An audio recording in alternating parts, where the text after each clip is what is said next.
Welcome to the poem A Prayer for My Daughter by William Butler Yeats.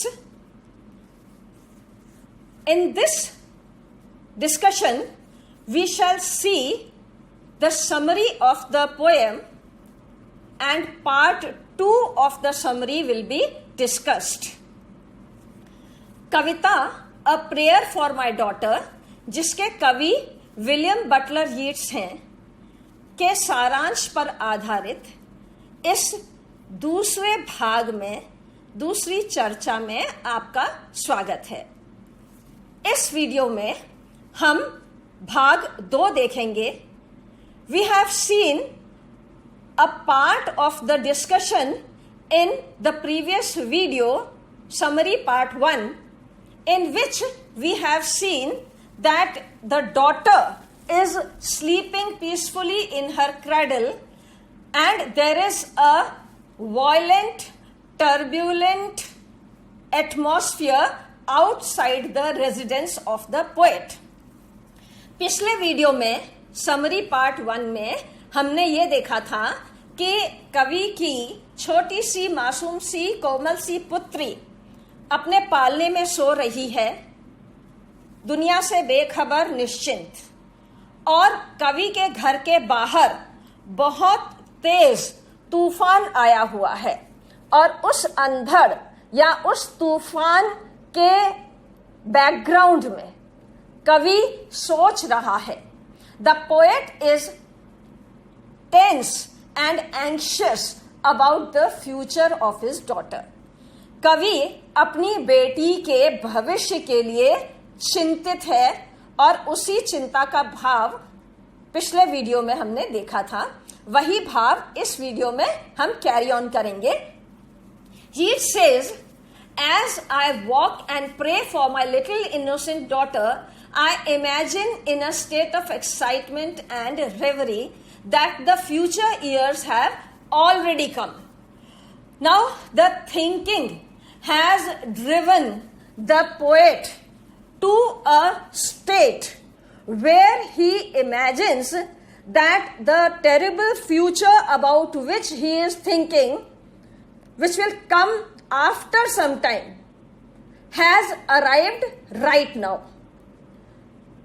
It says, as I walk and pray for my little innocent daughter.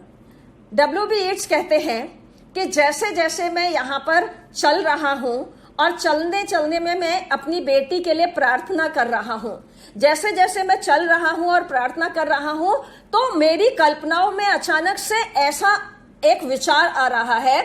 और वो विचार क्या आ रहा है? इन माई excitement and रेवरी, अचानक से उत्तेजना होती है, कल्पना बढ़ जाती है और मुझे लगता है कि जिस भविष्य को एक निश्चित समय के बाद आना है वो अभी ही आ चुका है। भविष्य के उस समय को मैं अभी ही अनुभव कर पा रहा हूं और वैसी ही चिंता जो मुझे आज से 20 साल बाद होनी चाहिए वो मुझे अभी हो रही है। They will be full of ferocity, bloodshed and rage. The future that the poet can see or imagine is full of ferocity, bloodshed and rage. The poet thinks that a time that my daughter will face will be full of cruelty. कवि सोचता है कि जो समय मेरी बेटी देखेगी या जिस समय में मेरी बेटी बड़ी होकर के जिएगी उसमें बहुत फेरोसिटी होगी, बहुत फेरोशियसनेस होगा, बहुत कठोरता होगी, बहुत क्रूरता होगी, ब्लड शेड होगा, खून खराबा होगा और रेज होगा, फ्यूरी होगी, एंगर होगा, गुस्सा होगा, विषैलापन होगा। इस तरह का भाव लोगों के अंदर या वातावरण में होगा।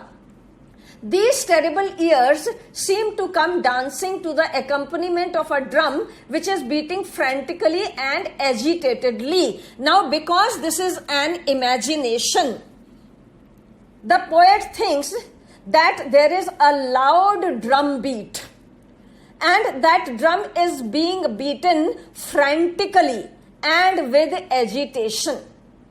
कवि यहां पर कल्पना ही कर रहा है, तो अपनी कल्पनाओं में वो सोच पा रहा है कि एक बहुत बड़ा ड्रम है, जैसे युद्ध में बजते हैं इस तरह का बड़ा ड्रम है, और इस ड्रम को बहुत जोर से, बहुत आक्रोश में, बहुत आक्रामक तरीके से बजाया जा रहा है। और उसी आक्रामक स्थिति में वो क्या देख रहा है? These terrible years seem to come dancing to the accompaniment of the drum. So the terrible years of the future, they come dancing in accompaniment of the drum beat. वो जो भविष्य के भयावह वर्ष हैं, वो इसी ड्रम बीट के साथ साथ आ रहे हैं। These future years are seen by its imagination as emerging out of the murderous or treacherous innocence of the sea. And he imagines that there is a sea which is cool and calm, innocent. The same innocent sea is enabling the murderous and treacherous years to come out of it. कवि की कल्पनाओं में एक समुद्र है और बेहद शांत और शालीन समुद्र है।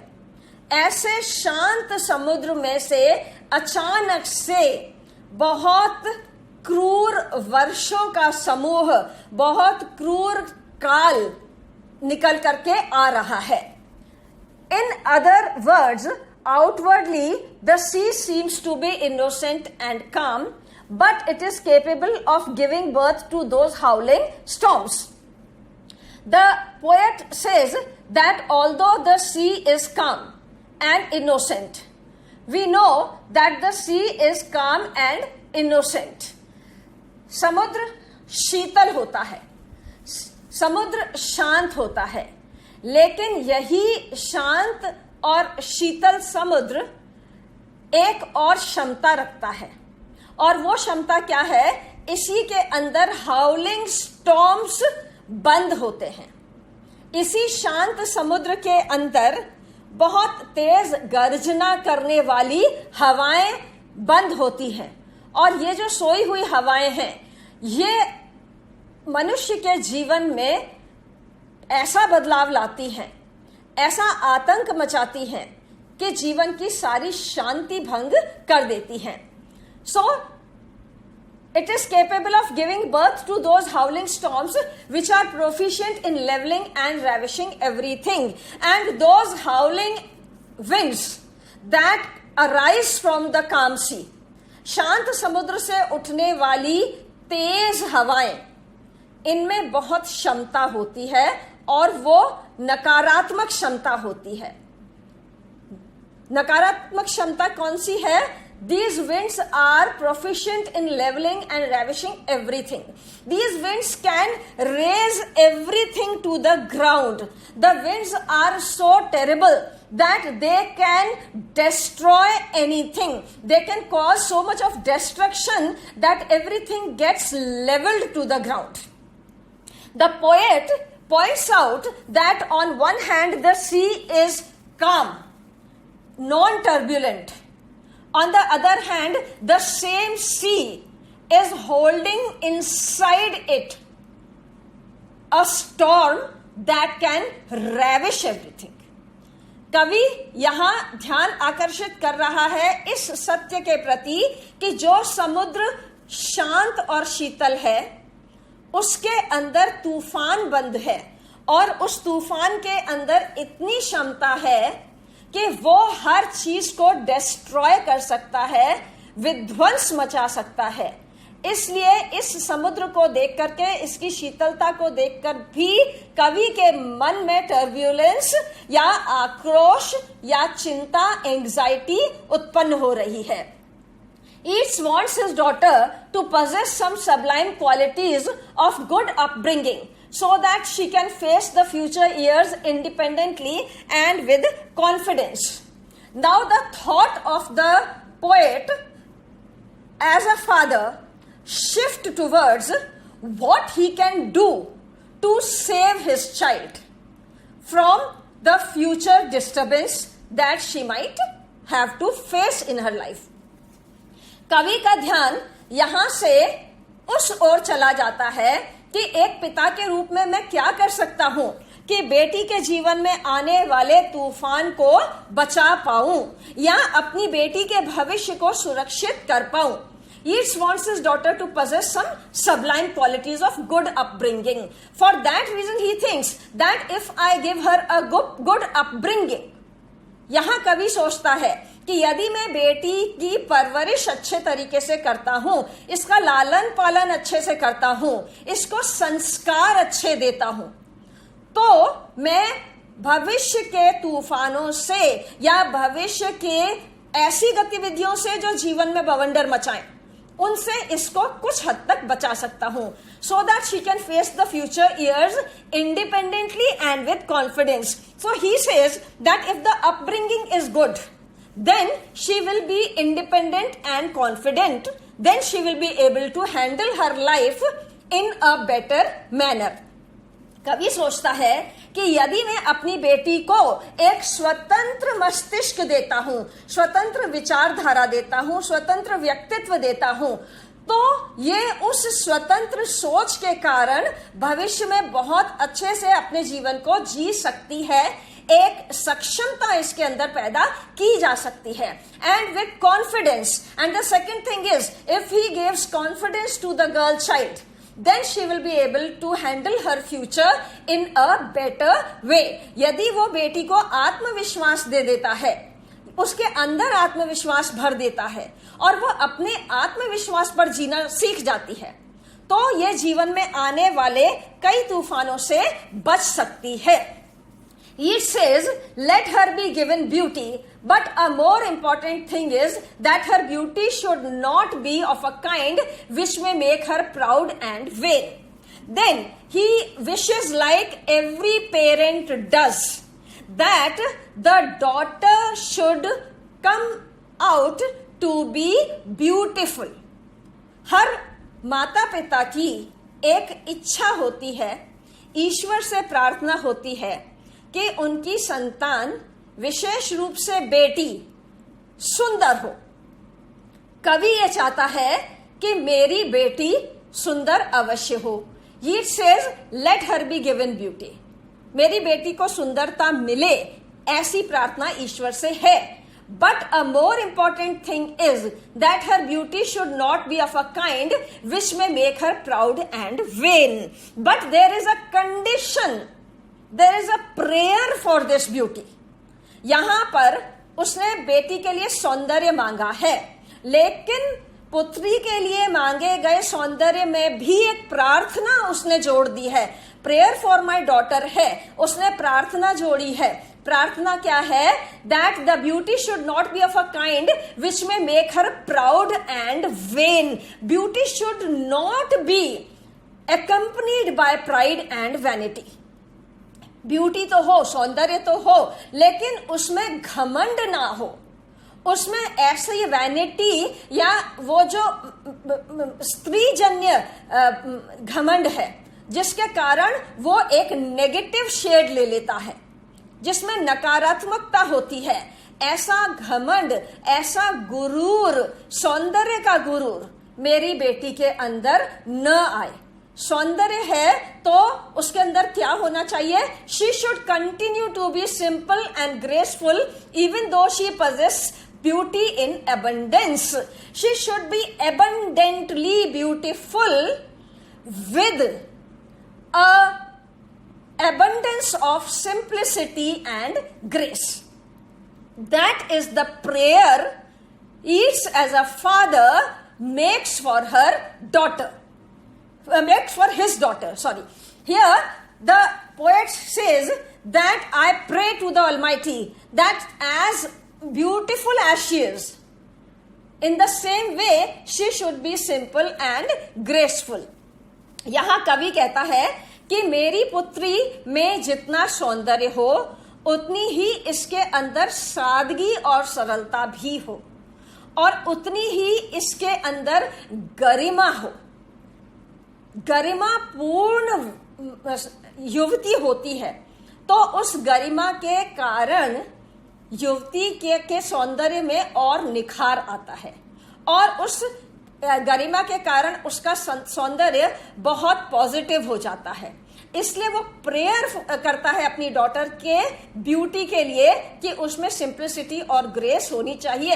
Abundance of beauty, abundance of simplicity, abundance of grace.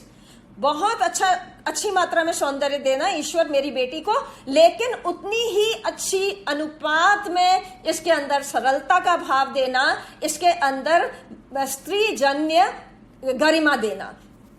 He also wants that her beauty should not distract a stranger's mind and eyes. Also, he prays for the daughter's sake. अपनी बेटी के लिए वो ये प्रार्थना करता है that he wants that her beauty should not distract a stranger's mind and eyes. The beauty should not be distractful. सौंदर्य भटकाने वाला नहीं होना चाहिए, न किसी अजनबी के मस्तिष्क को भटकाए, विचारों को भटकाए और न ही उसकी दृष्टि को भटकाए, क्योंकि जो सौंदर्य भटकाव पैदा करता है वो सौंदर्य अच्छा नहीं होता है, वो नकारात्मक सौंदर्य होता है, उसमें पतन होता है। There is destruction and there is downfall in that beauty which distracts a stranger's mind and eyes. So he prays that my daughter should not have this type of beauty. Such beauty is not graceful, it is destructive. Those young ladies whose beauty is capable of making them proud consider beauty an end in itself. Now, what happens is that if beauty is devoid of grace, यदि सौंदर्य में गरिमा न हो तो क्या होता है? सच beauty is not graceful. यदि गरिमा विहीन सौंदर्य होता है, किसी को भटका देता है, तो इट इज डिस्ट्रक्टिव। ये विध्वंसकारी सौंदर्य होता है, विनाशकारी सौंदर्य होता है। Those young ladies whose beauty is capable of making them proud consider beauty an end in itself, because these ladies, they start using their beauty as an end, and when they think that beauty is an end, then it becomes very negative. जब युवतियां ऐसा सोचती हैं कि ये सौंदर्य हमारा किसी भी उपलब्धि का साधन बन सकता है, तो इस सौंदर्य में नकारात्मकता बहुत होती है। Young ladies use it as a tool to get their work done and problems solved instead of using their mental potential or other God-gifted skills. Why this is negative? The poet says that young ladies use it as a tool to get their work done and problems solved. Because God has given us gift. God has given us skills. ईश्वर ने हमें और बहुत सारे गुण दिए हैं, क्षमताएं दी हैं, लेकिन जिन महिलाओं को, जिन युवतियों को अपने सौंदर्य पर घमंड हो जाता है, गुरूर हो जाता है, वो क्या सोचती हैं?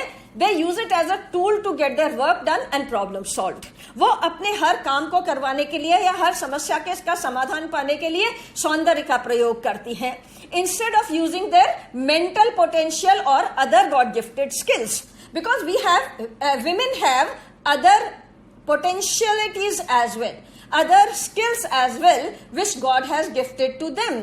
ईश्वर ने और भी क्षमताएं दी हैं, और भी साधन दिए हैं, और भी टूल्स दिए हैं, औजार दिए हैं, मस्तिष्क दिया है, विवेक दिया है। यदि सौंदर्य का घमंड हो जाता है तो मस्तिष्क का उपयोग भी करना बंद करती हैं युवतियां, और अपने ईश्वर प्रदत्त क्षमताओं का भी प्रयोग करना बंद कर देती हैं। The result is that pride leads to their losing natural kindness. Now, when these ladies, they become so proud, they have an element of vanity in them. The result is that pride leads to their losing natural kindness. जिनके अंदर vanity आ जाती है, घमंड आ जाता है, गुरूर आ जाता है, उनका नेचुरल काइंडनेस खत्म हो जाता है। जो प्राकृतिक कोमलता होती है, जो प्राकृतिक दयालुता होती है, जो प्राकृतिक इंसानियत होती है वो समाप्त हो जाती है. In some cases, young and beautiful ladies lose that heart, revealing intimacy or womanly elegance, which helps them to make the right choice in life. Now, sometimes such ladies, they lose the efficiency of making right choice in life just because they are in the grip of vanity. ऐसी युवतियां जिनके अंदर घमंड आ जाता है, कई बार ये उस घमंड के कारण एक मेंटल ब्लॉक की सिचुएशन में आ जाती है, दिमागी अंधापन आ जाता है, विवेक के ऊपर पर्दा पड़ जाता है और इस अंधेपन में ये जीवन के सारे निर्णय गलत करने लगती है. Being able to make the right choice in life is a very important thing, but those who have excessive beauty are unable to do so and never find a good friend in the true sense of the word. So ladies who do not know how to make a good choice, they usually land up making wrong choices and they fail to have good friends in life.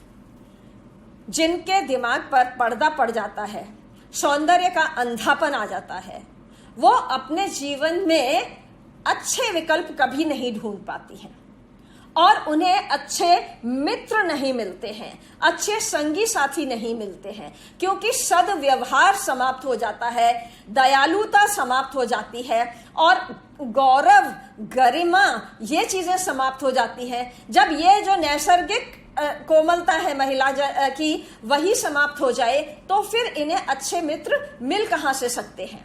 तो ऐसी महिलाओं को, ऐसी युवतियों को अच्छे मित्र भी नहीं मिल पाते हैं अपने इसी अंधेपन के कारण.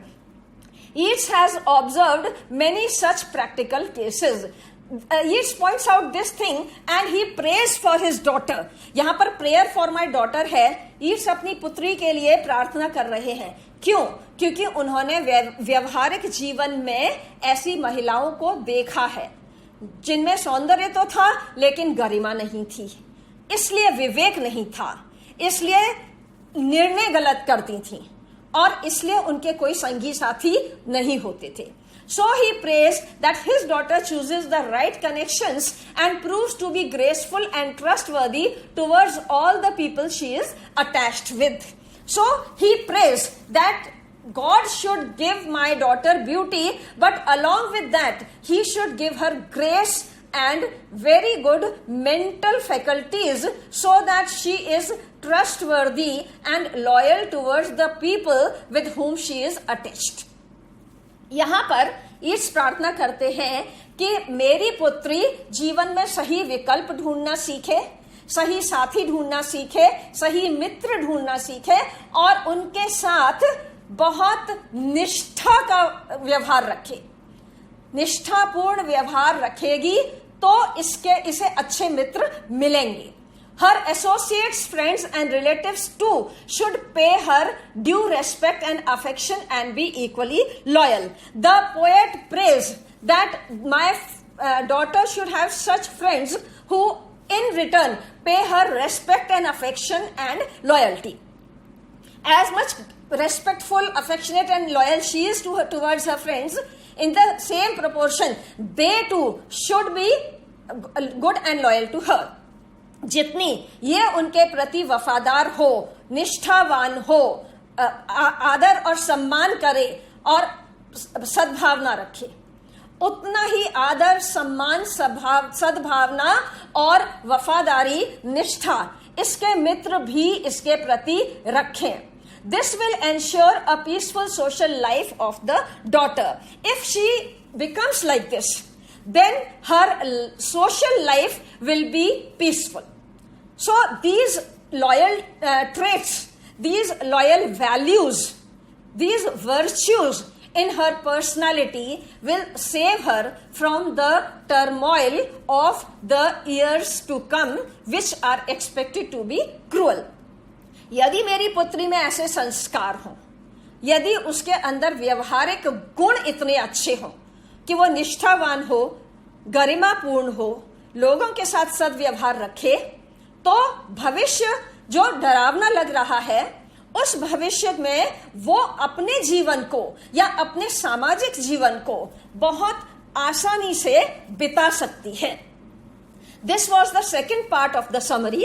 There is the third part of the summary in the next video. So kindly see the next video. ये समरी का भाग 2 था। अभी समरी का भाग 3 भी है जो अगले वीडियो में है। कृपया अगला वीडियो भी देखें। थैंक यू, धन्यवाद।